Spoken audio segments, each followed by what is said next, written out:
Here's an example of an assessment that would be typical for learning objective 1 on our unit of light. We're working with the law of refraction. So you either are using Snell's law, or sometimes you might be looking for total internal reflection and finding that critical angle. In this scenario here, we have a layer of materials. We have air, we have ice, and then we have plexiglass.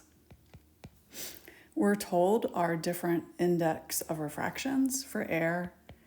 N is 1, ice, our N is 1.31, and for plexiglass, our index of refraction is 1.5. In this problem, we're going to do a little bit of Snell's law, but we're also going to do some geometry. The reason for that is that we're trying to see sort of as the light is refracted, how much is it sort of deflected from where it would end up if it had gone in a straight line.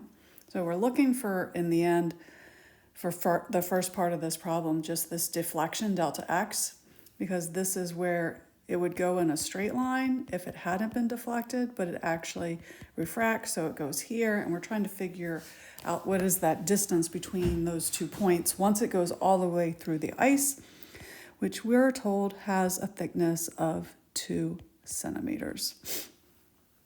Okay, so the first thing we need to do is we need to find the angle of refraction of the light in the ice. So we're going to use our information about theta 1 and our index of refraction values. We're going to solve for theta 2.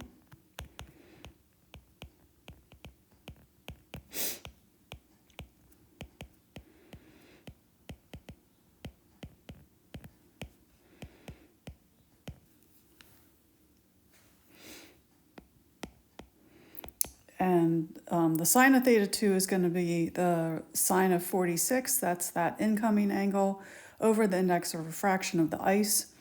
That would give us the value of the sine of theta 2, so we would take the inverse sine in order to find that. And that gives us an angle of 33.3 degrees. Now, in order to figure out the deflection,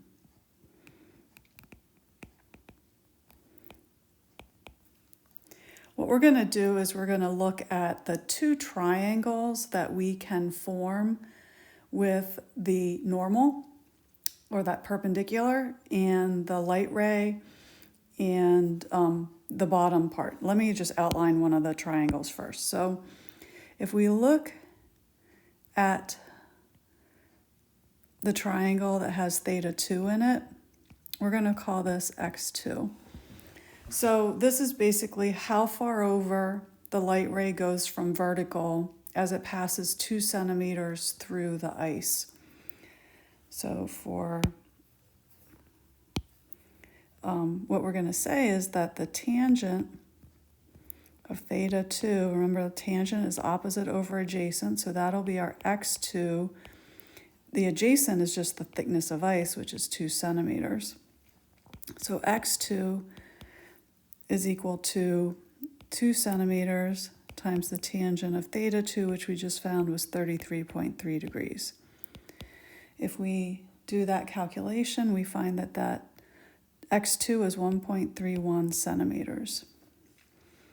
Now we're going to do a different triangle, so I'm going to outline that in a different color. What if we're thinking about the light being undeflected, so we sort of follow this original line in, and I'm going to find this distance here, which is x1.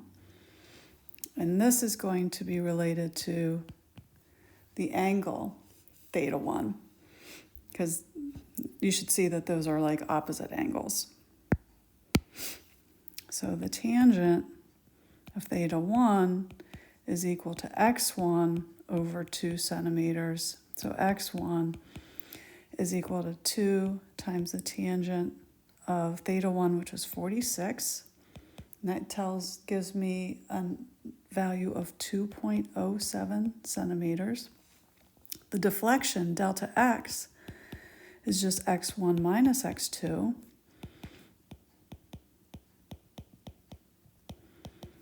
And if I do that, I get 0.86 centimeters. So that's what my delta x is. Just as another example I did for part B, what if we followed this light beam? So the light goes here, and then what is going to be, we're going to call that theta 3. So we're just kind of following the light from the ice into the plexiglass. So we're going to do N2 sine of theta 2 equals N3 sine of theta 3.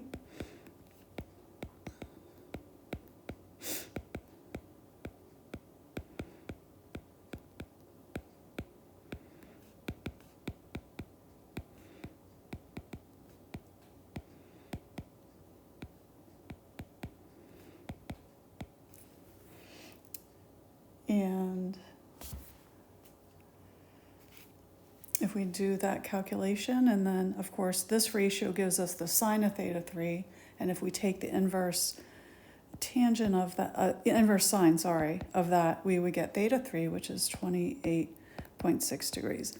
All these angles make sense because we're going from air into ice, we're going into a higher index of refraction, so the light bends towards the normal. But then when we go from ice into plexiglass, we're also going into a higher index of refraction, so it bends even more. That's why our angles keep getting smaller and smaller. So hopefully you find this helpful.